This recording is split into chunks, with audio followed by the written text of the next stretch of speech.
Yes.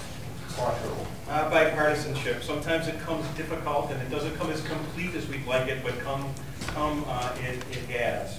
And wonder of wonders in the form of a referral from legislators Haney and Driscoll. I stand in opposition to the amendment. If I lose track of my amendments, please correct me. But I oppose the amendment because of two reasons. First of all, there seems to be some factual considerations that were brought. Point of order, Mr. President. I have the floor at this point. I have the floor. That's what I'm trying to figure out what's going on. Well, the amendment, I think, is most appropriate, Mr. President. It merely states that we should begin to claim only half the amount the finance director just told us is a reasonable amount of the cost of the steam that is being used in the Civic Center garage. If you went over to the Civic Center garage tonight, the temperature is about 65 degrees in that. And because of the open doors, etc., it consumes an enormous amount of steam maintaining that temperature. So I think it's entirely appropriate that we attempt to recover at least half the acknowledged cost of the steam that is being used in the garage. Am I recognized now? Yes, you are. Pardon my indiscretion earlier in interrupting you, Legislator Haney. It was certainly not my intention. I stand in opposition to the amendment. I think that we've received a reasonable explanation from the County Finance Director. I think that we received reassurance that the negotiations with the LDC have been taking place and will continue to take place. And we score this a win in two different ways. First of all, in that we have a bipartisan agreement or a referral. One, by the way, if it passes, of 4 that are in this evening's packet, that I am quite proud of. And I think that this is a bellwether for things to come. At least that certainly is my goal. Secondly, let's let these folks do due diligence in their negotiations with the LDC in going forward with the steam arrangements as well as the electric arrangements, and hopefully eventually in the installation of separate meters. I think that this is a great thing for the county. I'm glad to see that our budget amendments are starting out in such a bipartisan way. I hope that it continues. Thank you. Further discussion on the amendment to the amendment. Mr. Brownson. Yes, Mr. President. Questions through you, Mr. President, to the administration, Chief Financial Officer. Just so I'm clear, I believe you indicated that you looked at the financials for the LTC for 2007 and 2008 and determined that at that point in time that they had sufficient funds available for the original amendment that was offered. Is that, am I correct in that understanding? Through the President, the LDC has not actually published financial statements for 2008 at this point. They're on a calendar year. We have reviewed the 2007 financial statements to determine that based on the review of those statements and discussions with management of the LDC. Okay. And when did these discussions begin through you, Mr. President? Through the President, these discussions are ongoing throughout the year. We meet with the LDC folks periodically, I would say hopefully once every other month, as we have an ongoing relationship with them. And thank you. Mr. President, through you, more specifically, when did the discussions regarding recouping utility costs from the LDC begin? Through the President, it's been over the last couple of months that we've been talking to them about this. And through you, Mr. President, to the administration, cost prohibitive was the phrase that you used in connection with recouping the costs associated with the steam component of the utility expenses. I'm sorry, in connection with putting meters in at this point in time. Have we received any formal estimates regarding the cost to place meters in? Through the President, my understanding is before the original sale took place, there was some discussions regarding costs associated with that. At that point, it was deemed cost prohibitive. We have not relooked at that, and that's one of the items that we are in ongoing negotiations with them about.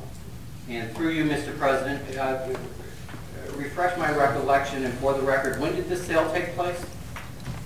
Through the president, December of 2003 was when the sale was closed. And through you, Mr. President, to the administration, are there currently any negotiations to recoup any costs? The amendment, let me back up here. The amendment addresses, both of the amendments address future costs in 2009. Have there been any negotiations with this LDC regarding recouping costs dating back to your determination where they could pay for some reimbursements as of 2007? Through the president, yes, there has. Okay. And through you, Mr. President, to the administration, well, I'll withhold that.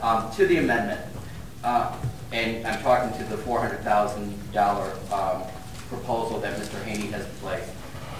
The reality is this is an LDC, akin to an authority, and with taxpayer dollars, we're subsidizing the LDC. And once again, it's an example of a situation where, although certainly the $100,000 is a step forward, I think that given the burden that's placed on taxpayers today, we certainly need to be going the extra mile forward and trying to collect as much as possible on these authorities and these LDCs instead of having them subsidized by taxpayers. Thank you. Further discussion on the amendment to the amendment. Mr. Driscoll. Thank you, Mr. President. To clarify one point one more time. Through you to the administration, we have a contract with the LDC.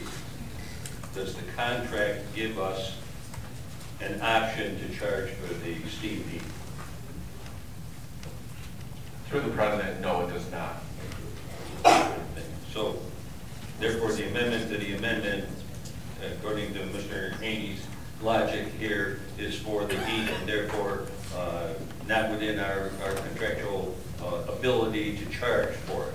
So, on that basis, I have to recommend voting against it. As far as the First Amendment in a bipartisan manner,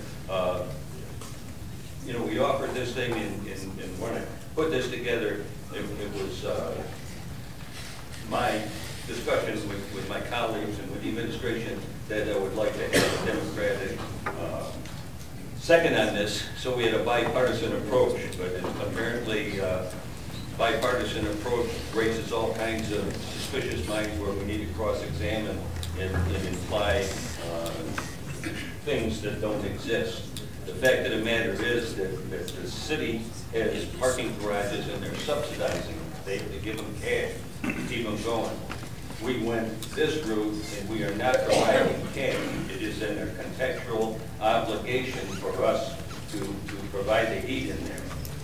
That's a contract. It's part of the agreement. And to take that and twist it around to that we're stealing from the taxpayers and poor people can't afford to feed their children seems to be ludicrous on it. And I'll probably think long and hard before I ever offer another bipartisan resolution. Mr. Haney.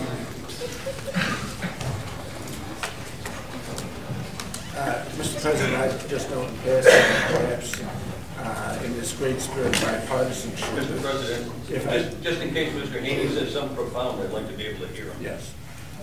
It surely will be.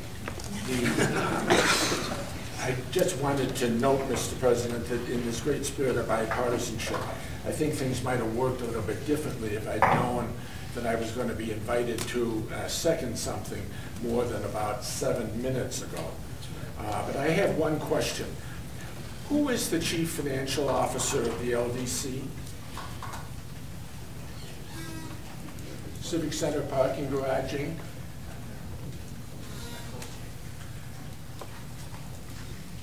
Who's the keeper of the books?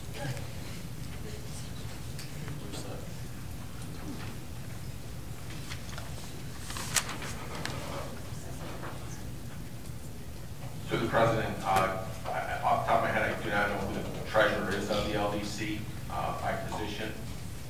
No, well, but we can find that out. who is keeping the books? Who is, and that's